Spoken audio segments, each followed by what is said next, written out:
Why is it so that people around the league look at Philly and go, not me. I'm not having anything to do with that. Tyreek Hill, dude, do you think Tyreek Hill had the Eagles on his list of teams to go to?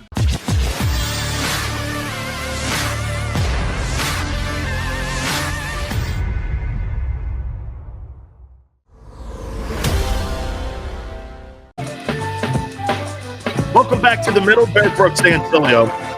Barrett, real quick, what'd you think of the national championship game last night? 16-point deficit, Kansas rolls back. You probably hated it, but I mean, second shot opportunities, offensive rebounding, and straight defense. Yeah, perimeter defense, game. Right? I mean, I love the fact that they just they buckle their shoes up.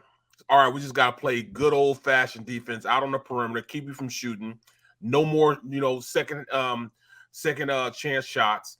I mean, that's how you play the game, man. I mean, I didn't have any skin in the game with either one of the teams. I didn't like Kansas because they were part of the Big Eight when I was in the Big Eight. But I mean, it just talking about just gnarly defense, man. Just playing bad. Man, that's why those are two blue chip, programs. For that reason right there.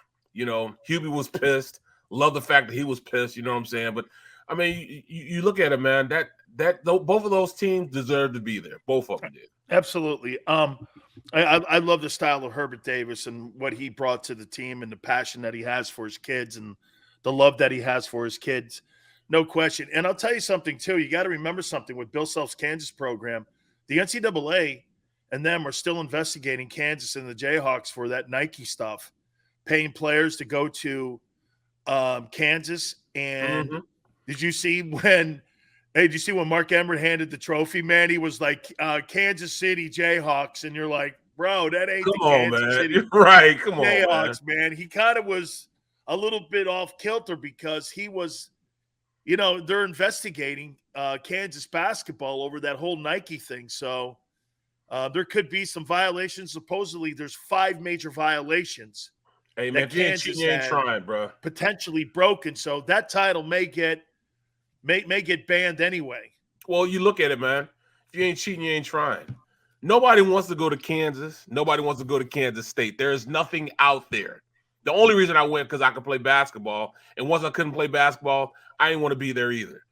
I mean, there's nothing there, bro. They had to drag him back on the bus to go back. Right, you know what I'm saying? So why wouldn't you want to go to a South Beach or go to L.A. to go to school? It doesn't make sense for you to want to go to school in Kansas. Say you want to say, they have a great medical program, a lot of doctors. So what? Anybody trying to hear that, bro? It's hard to recruit in places like that. It's very, very hard, man. So you're going to have to pay to play out there. Hey, was Martin the coach at K-State when you were there? No, he wasn't. He was after that. He was after. Okay. Yeah, he's in South Carolina, man. Real good dude, bro. Really, really good dude, man. All right. So Barrett, why? You know what? I was always, and I'm going to tell you as an outsider, I was always under the impression they didn't want to play in Philly, NFL players, because of the fans. I bought into the media narrative about the city being so tough. The city's fair. The fans are fair and intelligent, and they may disagree with you. I actually like that. I don't like yes people on shows. So I dig that when people disagree with me. I was in a conversation yesterday with a guy who completely disagreed with everything I said. Vincent, by the end of the show, we were both going like this. Hey, man, this is all about our civic pride and the thing we love the most. I'm all good with that. I have no problem with people, one, disagreeing, not liking. It's all good. As long as you're here, that's all that matters to me. Right. Okay? It's hard. It's not, it's not the players that don't want to go to Philly. Players will go to Philly if the money's right. And that's my almighty dollar is why teams want to go. Let me write that down. You know what I'm saying? The money's right. They'll go. You know what I'm saying? They'll follow the money. I mean, look, there's no way that that what's his name wanted to go to the Browns. Nobody wants to go to Cleveland. Deshaun Watson. Yeah, nobody wants to go to Cleveland, but the money was right. Hey, have money, we'll travel, bro. $230 million guaranteed the entire contract. So yes, I'm going to be at the Cleveland Browns organization, period, point blank. But when you look at our fans and how they do their thing, all right, don't get mad at our fans because they want to watch film. I can almost guarantee, man, I'll probably bet money, man, that there are more people in the Philly tri-state area that pick up NFL, the NFL game plan, that they watch the all 22 film. I mean, they literally watch film. I can't just say whatever I want to say and think that I'm going to get away with it. If I say something, best believe they're going to go back and they're going to research it. And when they research it, they're going to say, okay, you were right. Okay, you were wrong. They're going to let you know. The fans here care about it and have a vested interest in it. There's a lot of blue-collar workers out there that have season tickets, and they're already pissed off that it keeps going up every year. So when they want a product out there that's comparable for what they're paying, they're going to let you know if they're disliking what your product is out there on the field. So I can't be mad at them for that. No, not at all. But if I am when you're a free agent in the league, you're looking for destinations that fit your style of play. There's two things that you said. If the money's right, which is it's never right. Right. And then secondly, no, Howie makes it not right. So right, you got to right. Howie makes it not right, the money. Right. And then you add into this the history of how he's been here for 20 years.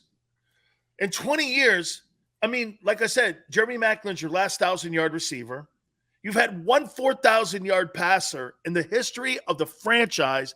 And I said yesterday, Kirk Cousins in his 10 years has 6. He has that. And to show you, Barrett, the reason I bring Kirk Cousins up, we wouldn't consider him elite. Nope. Okay, we would consider him in the island of really good, right? Kirk Cousins, really good. I got a guy who's really good in Minnesota in a pretty decent division that's comparable with the NFC East. Okay, you got the Packers in there. The Vikings have been a pretty decent football team under Mike Zimmer. They've underachieved the last 2 years. Okay, the Bears a couple years ago won a division title with Matt Nagy and with Mitchell Trubisky in a division that had Aaron Rodgers. I'm not saying it's the best. I'm saying it's comparable to the NFC East at best. Well, and you're telling me, okay, that Philly, why isn't Philly a destination, but Buffalo is? Right. Okay, right. I mean, Stephon Diggs wants to go to Buffalo and play with Josh Allen. He wanted to go there, and he's excelled there.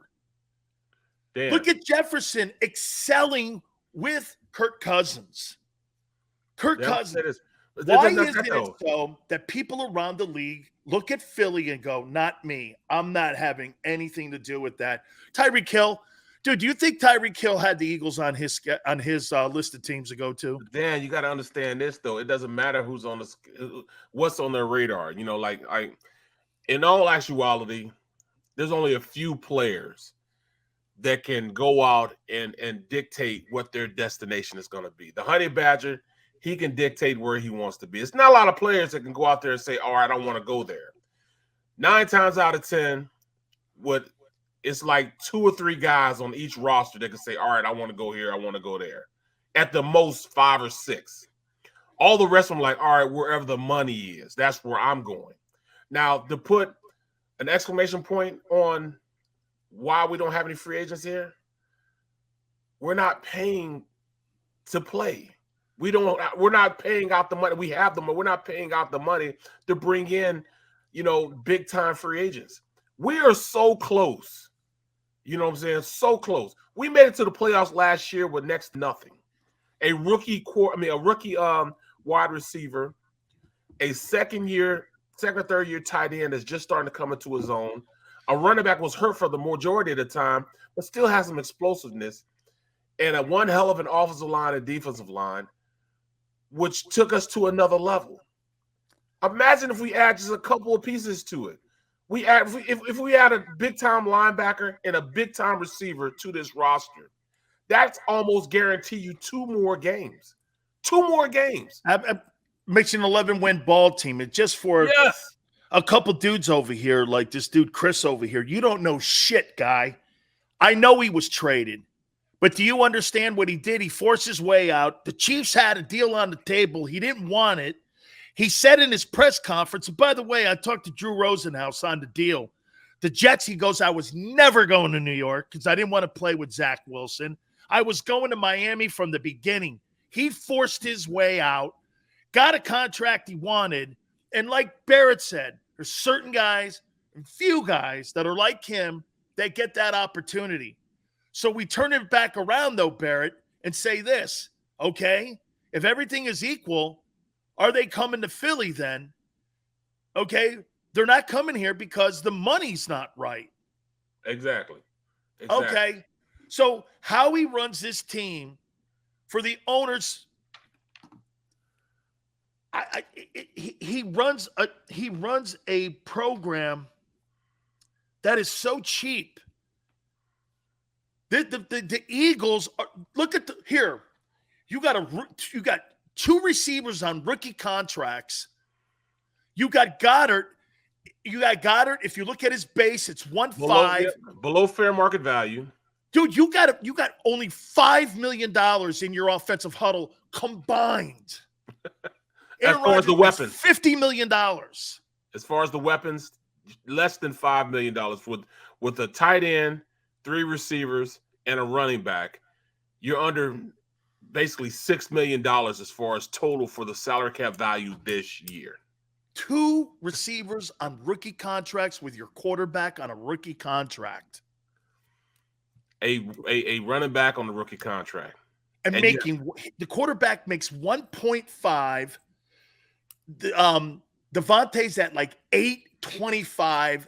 Oh, this is not counting bonuses. This is base salary. Quez makes 8.50. I mean, dude, these guys, do you think you're going to win against these elite teams that have wide receivers that are making $15 million and a quarterback like Matthew Stafford that's making $35 to $40 million? You're on drugs if you think that. Hell, you have to pay to play. Exactly. Look at it. The Rams just went out and paid the best linebacker in free agency. Right. Did you hear what Sean McVay said yesterday too? What's that? We brought him in for his experience and his leadership. How'd you like to have that leadership in the middle of the Eagle defense? I'd love that Bobby Wagner, who had 174 tackles last year, in the middle of my defense. You know what that would do for Hardgrave and for Fletcher if you had a backer like that behind those guys instead of these catchers and chasers that you have in your defense? Dude, man, come on, guys. Come on, you got to see this, man. It gives you whatever you want to do. You could do what you want to do, Dan, because you know he could cover you by making going out there and making a play.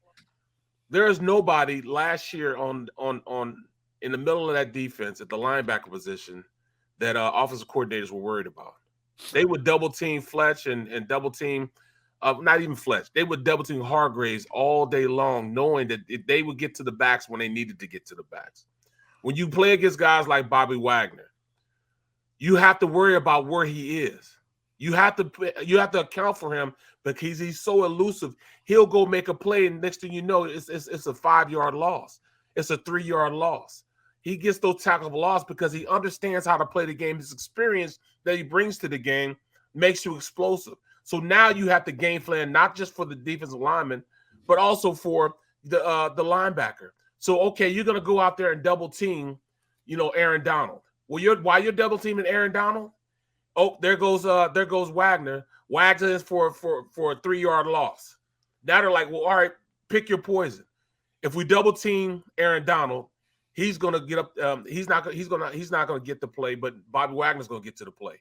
He's gonna go have a 3-yard loss, and then you say, all right, then you're gonna chip and go to the backer because we got to get up on him quick. Oh, now you have a 5-yard loss with Aaron Donald. It's like pick your poison. You can't just look at one facet on how you're gonna game plan this team. That team is now ready to go out there and do what it wants to do on defense because you have 2 dynamic players on the first and second level of the defense. We don't have that. We have 2 pretty good guys. Say what you want to say, Fletch. He's gonna go out there and play at a higher level this year because he's been disrespected. And he's one of those guys he likes to say, all right, I told you so. I told you I'm still great. So he'll play accordingly. Hargraves is playing for another contract, so you know he's going to ball out.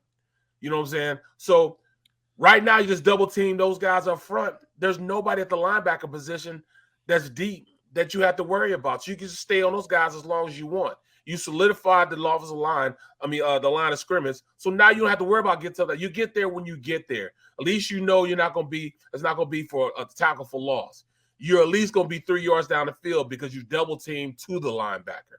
And that's a facet that we don't have here in Philadelphia. Who had more talent in his huddle? Donovan McNabb. Does this look like the same talent that was around McNabb? Say that 01 season. Does this look like the same kind of talent? A decent tight end, marginal wideouts. They had running backs. The running back was better, probably. Yeah. They had Deuce. Okay. Deuce of those guys could, Deuce was really good. I played with Deuce his rookie year. His rookie year and his second year in the league. Deuce was, he was explosive, hard-nosed runner, can take it to the edge if you wanted to. His best thing was running inside zone and power plays up the middle. Deuce was a good runner, man, which allowed, Donovan then to, start off with play action. You know what I'm saying? They had 2 bookend tackles that they brought in. So when you look at it, it's kind of the same line it's kind of the same thing as far as talent-wise at the receiver position, the tight end position, and at the offensive line. It's just the running game would be different. And the quarterback would be much different. Donovan came in and, he wrecked shop his second year. They went to the playoff. Then they went to the championship game. Yeah, his second year in the league, 2001. Yeah, so he was a dynamic player, man. And like I said before, Hurts could probably play up that ability if he gets the training that he needs to get. And I think he's going to try to do anything within reason, within his possibilities to get that type of training, to come into camp, a lot better than he came in last year. Barrett, you really think he's going to be the passer that Donovan was? I think he can get pretty damn close to it. I really do. I give him that much credit. I give him the credit that he's going to do whatever he can to get better. I don't remember Donovan's rookie year if he struggled throwing the ball or not. I don't remember. He was getting killed because he used to throw balls into the ground all the time. He would skip balls to receivers all day long. And people forget that about Donovan's his young years. He's always say he's out there killing worms again. He would always do stuff like that. But Don got better because he changed his whole mindset. I know his second and third year, he changed it. His third and fourth year, he went into being like, all right, I'm a drop back quarterback. I'm not even gonna run. I'm gonna exhaust all the time I can to get into my second and third reads and stay in the pocket. I'm not running. And it kind of hurt his game a little bit, but it made him better in the long run because he could be both type of quarterback then. I can use my athleticism if I want to, but I'm an in the pocket type of passer. Hey, you know what it seems to me that T.O. and the signing of Terrell Owens was like something that must have been so out of character for the Eagles to sign that guy, trade for and him, bring a guy like that in, not even counting the personality, but it must have been something because they've never done well. Alshon Jeffries, they went out and they made a gamble on Alshon Jeffries, and Alshon Jeffries got his money and said, "I'll see you. I'll see you later," because I never thought he did jack shit after that when he got his bag of money. I thought he went like this: got my money, see you guys later.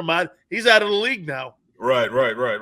This guy's on a retirement farm somewhere now. So was it that with T.O.? Was it like out of the character of the organization to bring a guy like that in? Definitely out of character. It was definitely out of character. In fact, it kind of shocked themselves that they did it. But they brought him in, and it instantly opened up the offense. It instantly gave them credibility in the passing game. You know what I'm saying? It just opened up everything for that offense. And, once you couldn't leave that guy in the box, it really put him in a position where, all right, now we could go to, less than, efficient wide receivers. You didn't worry about it. Now you can make a guy like, what's his name from UCLA. He said, thank my hands. Well, Stream, you guys know what it is. I want to thank my hands for catching it. He caught that pass in Green Bay. What was his name? I know the UCLA kid? Yeah, from UCLA. First rounder from UCLA. Oh my goodness. What is his name? Come on now, stream. You guys know what I'm talking about. First rounder from the Eagles, UCLA. Freddie Mitchell. Freddie Mitchell. That's the name. Freddie Mitchell. There we go. Freddie Mitchell. He could then go to guys like Freddie Mitchell and make Freddie Mitchell look good because he's opposite of T.O. Nobody's worried about where Freddie Mitchell be running around there all day long. Everybody was worried about where T.O. was, which opened up everybody else in the offense. And that's what people aren't getting about if they go out and get a big-time stud wide receiver. You go out and get somebody like DK Metcalf or A.J. Brown. Everybody's going to, all the coverage is going to, go that way, which leaves one-on-one with Smith. I'll take that all day and twice on Sunday. I'll take that, going to Goddard because they're going to double team those two guys. I mean, that guy over there, it'll open this offense up. It'll make the read so much more easier for Hurts. He wouldn't have to worry about reading where the coverage was because they have everything and everybody in the kitchen sink over on one side trying to stop either DK or AJ, and that you'll have Smith running wide open on the other side. Those are things that that opens up when you have a big time player on the opposite side of the field. So I mean, it irritates me to no end of saying, all right, we're gonna go ahead, we're gonna invest in this. We're gonna, Jalen Hurts is our guy. We're gonna go with Jalen Hurts, but yet you tie his hands behind his back and not give him the weapons he needs to open up the offense. And then you take victory laps for getting more. Come on now, Kevin. How could you forget Freddie the Stiff? Rough. Hey, that's tough room, dog. Right. Hey, how in the world do you think that you could take victory laps because you got more opportunities for more prospects? This is prospect deal. This is a prospect deal. Yes. This is not making your football team better. This is giving you more of an opportunity to make your football team better. I get it. It's true. More opportunities you have, hopefully you land on a guy. Well, I want to be in the here and now, though. Give me the here and now. Okay, so you know what I'd like to tell the fans? Okay, I'll tell you what. Since Howie cares so much about 2023, why don't you give me a reduction in my season ticket prices? Because it seems that you give a shit more about next year. Okay, instead of my tickets being $375, why don't we knock it down to $275? Since you guys see the Eagles think, well, if we build it, you will come. Okay, well they're gonna come anyway. You're taking advantage of your fans when you do that. We will come anyway, and that's our problem. We're gonna come anyway. Duck says free agency's not over yet. Well, bro, Duck, I'm trying to find guys on the free agent list, and I've checked pretty much every guy off here. I mean, I don't know what you're looking at. You're in the trade department now. There ain't any. What, you think you're getting Odell Beckham? Why in the hell would Odell Beckham want to come in November and play in Philadelphia? Why would he want to do that? He's going to stick there in Los Angeles with the Rams and get another opportunity. Or if at best he's going to go to Tampa and play with Brady. Look at all these guys gone. You're in the land of trades now. You're not in the land of free agency. You're not getting a quality guy. You're in the Zach Pascal land. Yep. I mean, you thought that Zach Pascal is going to open up anything as far as offense in this? Nothing. Nah. Dude, he's a special teams guy. I know he's a little bit. He started like 13 games last year, or 10 games. Sorry, 10 games last year. So wait a minute. So Carson threw the ball. So that was one of Carson's wideouts? Yes. He was a starter last year. Okay, so Wentz had 27 touchdowns and 7 picks last year and a 95 quarterback rating. And the only guy he had in that huddle was Michael Pittman. Well, and he also had Pascal. Jonathan Taylor in the backfield, 18-10. I get it. You got a guy running the ball like that. Dude. Is it too much to say that they're waiting until draft day to make a trade, not for a rookie. I mean, a guy coming in, but trying to trade for a impact player in the draft that's not in the draft, that's a veteran player they're going to trade draft picks for. I'm hoping that's what they're doing. Let's hit on that because I'm praying too. Okay. Hey, watch this. And here are my least favorite words. Maybe. Right. Hope. Okay. I think. Yeah, I think, I hate those words because they're all hoping to hit the lottery.